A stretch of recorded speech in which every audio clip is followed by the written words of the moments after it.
할렐루야.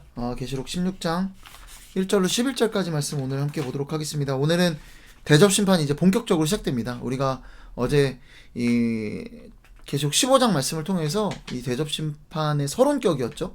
이 대접심판은 뭐다? 최후심판을 이야기한다 뿐만 아니라 이 대접심판을 통해서 하나님의 의로우심이 드러나는 것이다 라는 것을 말씀드렸습니다. 이제 본격적으로 대접심판이 시작될 텐데요, 우리가 이렇게 1절 말씀에 보면 이런 말씀이 기록되어 있어요.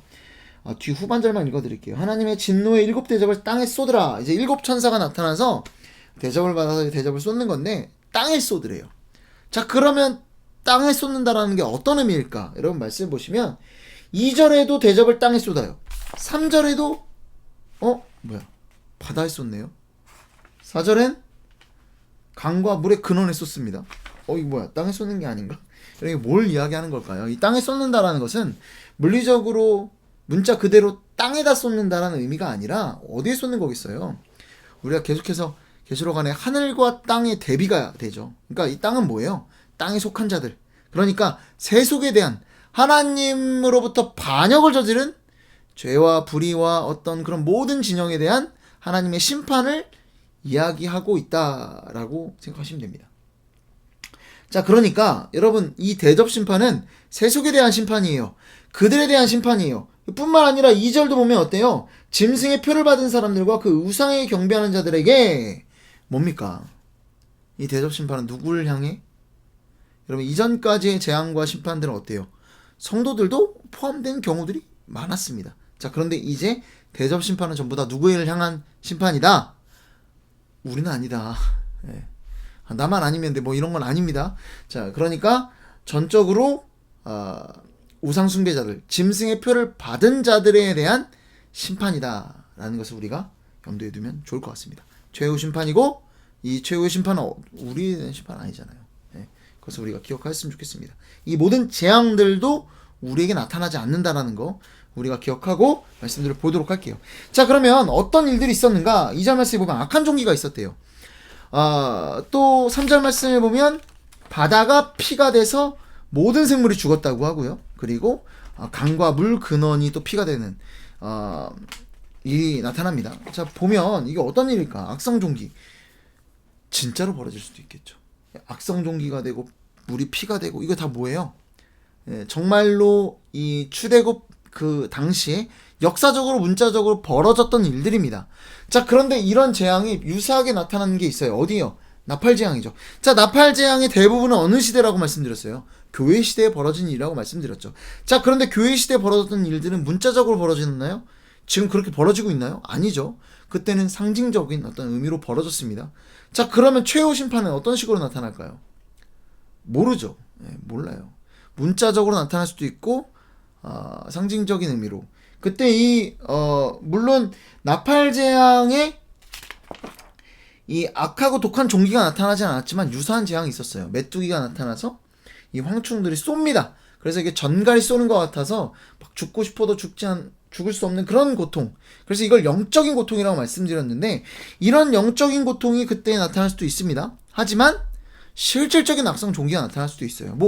대상포진 여러분 걸려보신 적 있는지 모르겠지만 그보다 더하지 않겠습니까?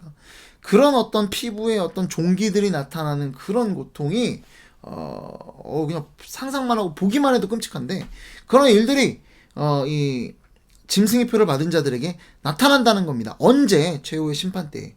그리고 바다에 대접이 쏟아짐에 바다가 피가 돼요. 모든 생물이 죽었대요. 이게 어떤 의미를 가지고 있을까? 제가 그런 얘기를 들어본 적이 있어요. 정말 옛날에 우리나라 정말 먹을 거 걱정하던 시대가 있었잖아요. 지금 먹을 거 걱정하는 경우는 없습니다. 솔직히 개척교회를 해도요. 저는 조금 더 나은 사정일 수도 있어요. 근데 정말 이 개척교회 하시는 분들도 굶어 죽는 분은 없어요. 우리나라에. 굶어 죽지 않아요. 근데 옛날에 우리 정말 굶어 죽고 이런 그런 어려움들이 있었잖아요. 북한도 그렇고. 여러분, 그런데 그런 시대에도 먹는 거 걱정이 없었다는 분들이 계시더라고요. 금수저여서 그런 거. 그게 아니라 뭐냐면 바닷가 사시는 분들은 그렇대요. 그러니까 그냥 바다에 뛰어들으면 미역줄거리 가져올 수 있고 또 하다못해 진짜 좀 더 나가면 물고기도 잡을 수 있고 그 외에 정말 먹을 것이 풍성하다라는 거예요. 어디에? 바다에. 여러분 생각해 보세요. 이 땅이라는 것은 제한적이 너무 넓지만 땅과 바다를 비교하면 어떻습니까? 바다는 더 넓고 더 깊잖아요. 얼마나 많은 이 생명체들이 거기에 있겠습니까? 우리는 알지도 못할 생명체들이 심해 있다고 하지 않습니까? 그런 먹을 것들이 넘쳐나는 곳이 바다인데 바다에 있는 모든 생물들이 죽었다. 이거는요, 저는 정말 먹을 것이 이 풍부한 이 바다의 모든 생물이 죽었다는 것은 정말 먹을 것이 없는 그런 시대가 온다 라는 것을 이야기하는 거라고 봅니다. 그리고 이어서 나타나는 건 또 뭐예요? 먹을 물들이 이런 일들이 벌어지는 거죠. 정말 이 먹을 것도 없고 마실 것도 없는 그런 상태, 정말 고통스러운. 여러분 먹을 것도 없고 마실 것도 없는데 만약에 진짜 죽지 못한다면 이만큼 고통스러운 것이 어디 있겠습니까? 여러분, 그런데 이 세 번째 천사까지, 세 번째 대접 재앙까지 나타난 이후에 이 잠깐의 어떤 5절과 6절의 말씀이 등장을 하는데요. 제가 먼저 한번 읽어드릴게요. 내가 들으니 물을 차지한 천사가 이르되, 자, 물을 차지한 천사 뭘까요? 셋째 천사가 그 대접을 강과 물 근원에 쏟습니다. 아마도 이 세 번째 대접 환상을 일으킨 그 천사를 보는 것이 적절하다고 봅니다. 그 천사가 이르는데 뭐라고 얘기해요? 전에도 계셨고 지금도 계신, 장차 오실 이 생략돼 있죠. 왜? 이미 오셨기 때문에, 이미 재림이 이루어졌기 때문에, 최후의 심판의 때이기 때문에 거룩하신 이여 이렇게 심판하신 의로우시도다. 이 심판이 의롭다라는 것을 이야기합니다. 자, 그러면서 뭐라고 얘기해요? 그들이 성도들과 선지자들의 피를 흘렸으므로 그들에게 피를 마시게 하신 것이 합당하니이다. 자, 그러니까 이 셋째 천사가 강과 물 근원에 쏟아서 피가 됐잖아요. 그게 뭐가 되는 거예요? 그들에게 피를 마시게 한 거라는 거예요. 이걸 설명하는 겁니다. 자, 그런데 이게 왜 이 어떤 재앙에 대한, 자, 이 셋째 대접 환상을 통해서, 이 심판을 통해서, 이 재앙을 통해서 뭘 설명하는 거냐면 이 하나님의 심판의 정당성과 그 성격에 대해 이야기를 하는 거예요. 뭐라고 이야기하는 거예요? 성도들과 선지자들의 피를 흘렸으므로 그들이 피를 마시는 것이 합당하다. 여러분 이해되십니까? 그러니까 그들이 이런 재앙을 당하는 것은 뭐라는 거예요? 그들이 한 대로 받는 것이다라는 거예요. 그들이 저지른 그대로 받고 있는 것이다라는 겁니다. 여러분 이해되십니까? 더 하는 것도 없고요, 덜 할 것도 없이 그들이 한 대로 보응을 받는 것이다라는 겁니다. 그리고 7절 말씀 보면 또 내가 들으니 제단이 말하기를, 제단이 말하는 거, 제단이 말하는, 의인화하고 있죠. 뭘 이야기하는 거 있어요? 제단 안에 있는 성도들이 말하는 거겠죠.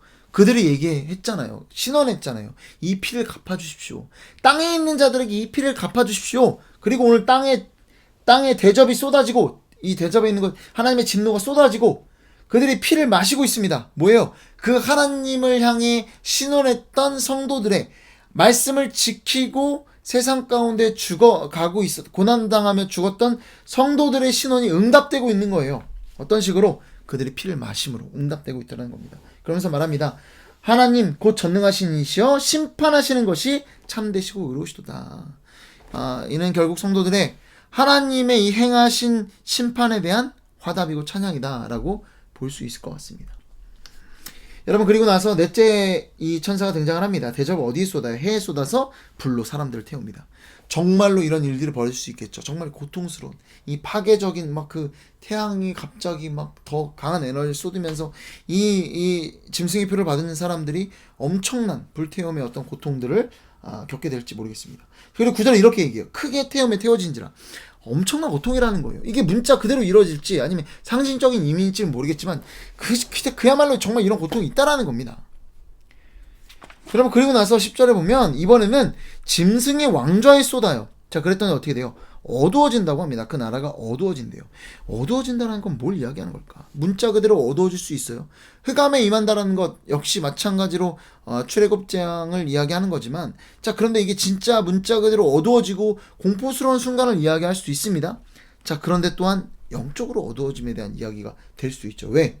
이들이 봐도 깨닫지 못하는 거예요. 왜? 실제로 이유에 보면 회개를 하지 않아요. 이런 하나님의 엄청난 심판들이 있음에도 불구하고, 하나님의 엄청난 일들이 있음에도 불구하고 회개하지 않고 있다는 겁니다.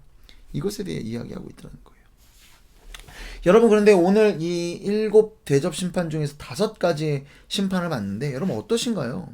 하나님의 심판이 굉장히 무섭습니다. 이게 진짜 전 지구적으로, 출애굽 때는 제한적으로 애굽 땅에만 있었죠. 그런데 이제는 전 지구적으로 짐승의 표를 받은 우상 숭배자 모두를 향해 나타나는 일들이 된다라는 겁니다.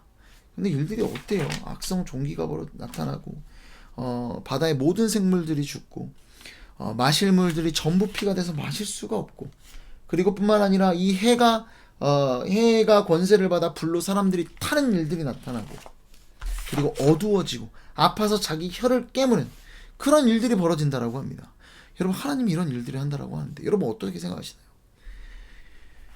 여러분, 하나님의 심판에 대해서 이야기하고 있다는 거예요. 그런데 오늘 분명히 하나님의 심판에 대한 성격에 대해 분명히 이야기하죠. 뭐예요? 그들이 행한 대로 보응받는 것일 뿐이다. 그가 6절 말씀 그대로 성도들과 선지자들의 피를 흘렸으므로 그들에게 피를 마시게 하신 것이 정당하다. 여러분, 정당하다라는 겁니다.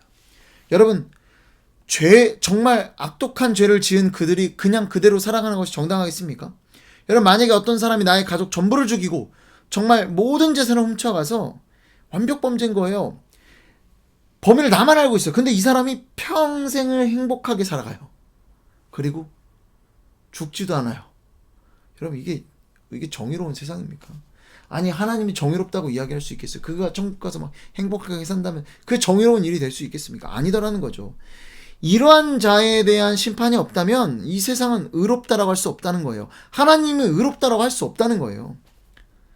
불의한 자들은 심판을 받아야 되고 의로운 자들은 보상을 받아야 되는 것, 그것이 바로 하나님의 정의고 공의라는 겁니다. 여러분, 하나님은 완전한 재판관이신 줄로 믿으시기 바랍니다. 여러분, 그리고 뿐만 아니라 여러분, 오늘 말씀 9절과 11절 말씀 보면 어때요? 회개하지 않아요. 이런 일들이 벌어지는데도 불구하고 회개하지 않는다라는 거예요. 여러분, 이것은 하나님이 단순히 이 하나님의 의로우심을 나타내기 위해서 이들이 회개하지 않는 상태로 만드신다는 의미가 아니라 뭐예요? 그들은 스스로 회개하지 않는 자들이고요. 그리고 뿐만 아니라 하나님께서 그냥 그대로 내버려 두신다는 겁니다. 여러분, 이게 이 출애굽 때에도 나타나죠. 바로가 어떻게 해요? 하나님, 그 말씀 보면 하나님이 바로를 완악하게 하셨다라는 표현들이 있긴 하지만 여러분, 실질적으로 들어가 보면 어떻습니까? 애초에 바로는 완악하다라고 나옵니다. 자, 그러니까 완악한 바로를 하나님께서 완악한 그대로 내버려 두셨다라는 거예요. 하나님께서 바로를 완악하게 하셨다라는 것은, 여러분, 하나님의 진노와 심판은요 항상 그렇습니다. 그냥 그대로 내버려 두시는 거예요.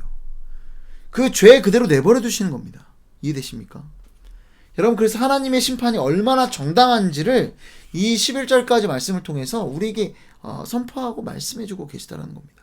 여러분, 하나님께서 하시는 이 모든 일들이 정말 우리가 불합리하고 불의하다라고 느끼고 불공평하다라고 느낄 수도 있을 것 같은 이 하나님의 심판이 얼마나 정당한 심판인지를 우리에게 그려주고 있습니다.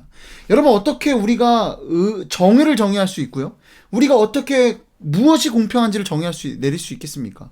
여러분, 하나님이 의롭다 하시는 그것이 의로운 것이고요, 하나님이 정하시는 그 공평이 공평하다라는 것을 우리는 믿어야 합니다. 선하신 하나님이시고요, 그리고 우리를 그 누구보다 사랑하신 하나님이신 줄로 믿으시기 바랍니다. 오늘 이 말씀을 통해서 우리에게 펼쳐진 이 계시록의 말씀이, 또 그리고 우리가 삶 가운데 참 억울한 일들을 당할 수 있어요. 어떻게 하나님이 당신의 백성에게 이런 일들을 허락하실 수 있는가, 이런 우리의 어떤 불만과 원함들이 나타날 수 있습니다. 그럴 때마다 우리가 기억해야 되는 건 뭐예요? 하나님은 선하시다, 하나님은 합당하신 분이시다, 하나님은 의로우신 분이시다 라는 그 말씀을 믿고 오늘 하루도 주님께 나아가는 복된 저와 여러분 되기를 소망합니다. 기도하겠습니다. 사랑하는 풍성하신 아버지 하나님, 감사의 영광과 존귀를 주님 앞에 올려드립니다. 아버지 하나님, 당신의 그 심판이 온당하고 합당하며 의로우신 심판이라는 사실을 오늘 말씀을 통해 보게 됩니다. 주님, 우리의 삶 가운데 어떤 억울한 일들이 있을지라도 주님이 선하시고 주님은 공평하시며 주님은 정의로우신 분이라는 사실, 그리고 나를 누구보다 사랑하신다는 그 사실을 잊지 않고 오늘 하루도 기쁨으로 살아가는 우리 모두가 될 수 있도록 주님 도와주시옵소서. 이 모든 말씀 사랑이 많으신 예수 그리스도의 이름으로 기도드립니다. 아멘.